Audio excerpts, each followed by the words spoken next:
A rather wet Monday morning going into work. It's the day after Mother's Day, so we'll go in and see if there's anybody been affected by that yesterday. No doubt some people will have trauma because of it,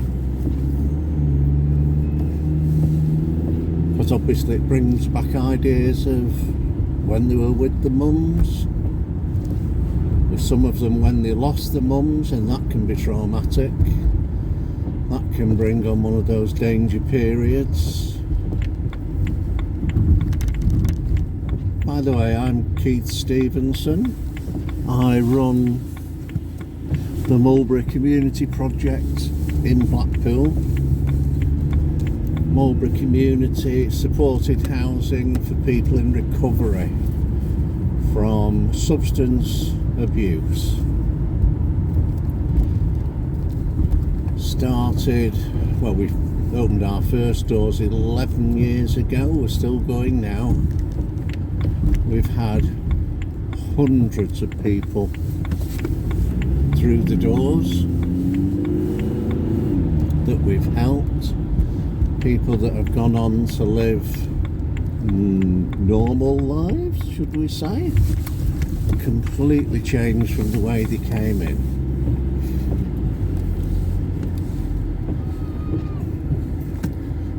Heavy traffic, it's a school's day again.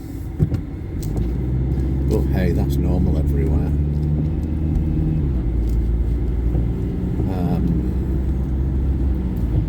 It was comic relief last Friday. Prince William was on about homelessness, and that really sparked me off, I think, to do something like this. It is a massive problem.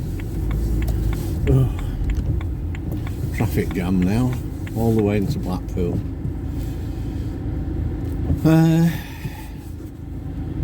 It is a massive problem, not just in London but throughout the country. Some places perhaps worse than others. It's bad enough in Blackpool on its own. I got involved with this because I worked in drug recovery services, and I saw how many people were going through detox rehab situation, leaving the rehab and relapsing really quite quickly. And I thought there has to be something better out there than that idea, because as a taxpayer I was paying my money towards all that, and people weren't being treated or helped sufficiently to keep them off the drugs, off the alcohol. So I started up Mulberry. It's started off with one house where I worked out of the dining room. 3 people in there. Eventually we got more houses. We now actually have an office in Blackpool where we have meetings. We have, I like to call them residents, not clients, where we have residents meetings where everybody is expected to come, where we talk through all kinds of things regarding addiction recovery, behavioural problems, loads and loads of stuff. We also have one-to-ones.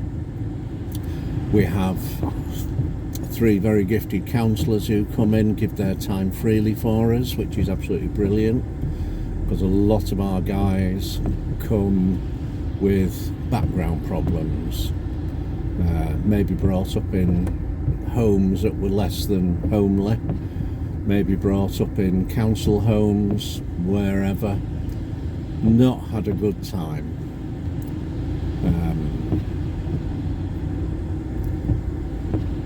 We try and offer a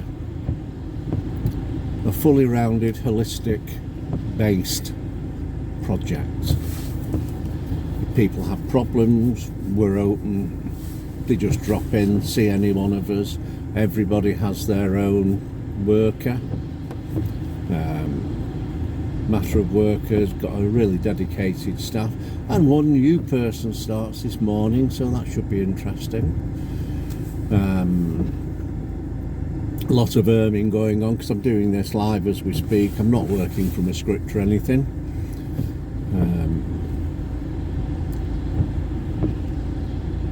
We do have one of our meetings this morning where we expect all our residents to be. The only ones who aren't there are the ones who are possibly volunteering with other places.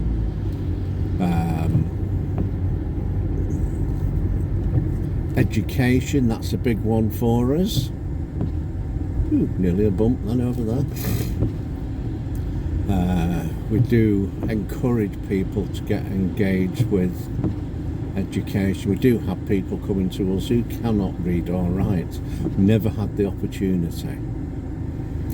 Spent more time out of school than in school, unfortunately, due to the circumstances. The parents may have been full-on addicts themselves, etc., etc. A lot of our people come from prisons. Some of the guys that are with us at any one time, this is possibly their longest time ever being out of prison. Once they come out, still in their mind wanting to use, they go acquisitive crime, they get caught again, they get put back in prison, and it seems to be a never-ending circle. We try and break that circle, which involves quite a lot of change for some of them. Some make it, some don't. Not sure if we have an average length of time of people staying with us because it varied so much.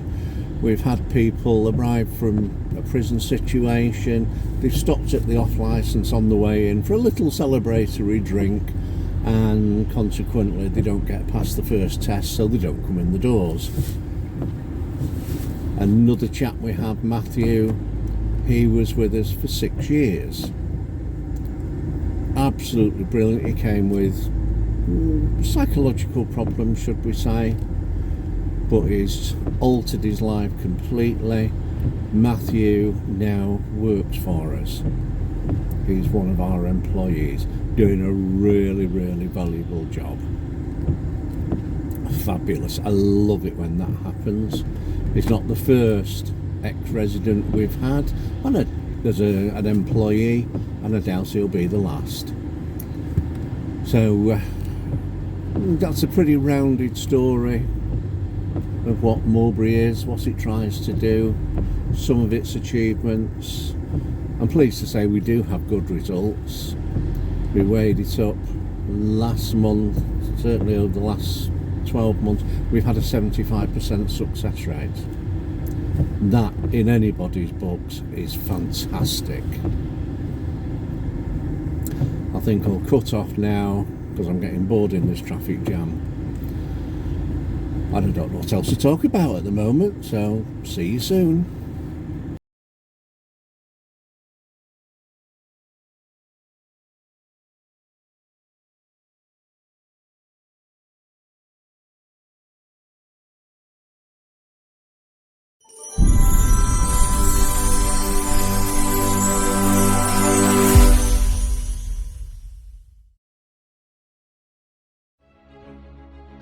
My name's Keith Stevenson, and I started up and I run the Mulberry Community Project in Blackpool. We started nearly 9 years ago now with one house and £250 in the bank. We now run 10 houses, and we are providing, or we have provided over the years, recovery for quite a lot of people. Now, it started because I worked at a place called Inward House, which is a brilliant charity in Blackpool, dealing with people still using, still on drugs, still on alcohol. And I watched them go away into a rehab, a detox situation, and they were coming back and unfortunately didn't get the support they needed to stay abstinent. So I just thought there had to be a better way. So, cutting a very long story short, I opened up Mulberry with the sole intent of helping people in recovery. It's difficult when people have managed to get abstinence and get the support they need to continue that abstinence into long-term abstinence, into getting life back, into getting the family back, getting jobs, getting educated. It can be really difficult, but with the right support, it is really, really possible. And we proved it many times. Why do I do it? That's been questioned many times, especially by my wife, who thinks I'm absolutely mad. But I do it because I actually believe in people. I can get quite passionate about their recovery, possibly more than they do at times. But yes, I'll push them, I'll shout at them, I'll tell them off, and I'll encourage them massively. So the idea of Mulberry is for people to find recovery, gain recovery, and maintain their recovery.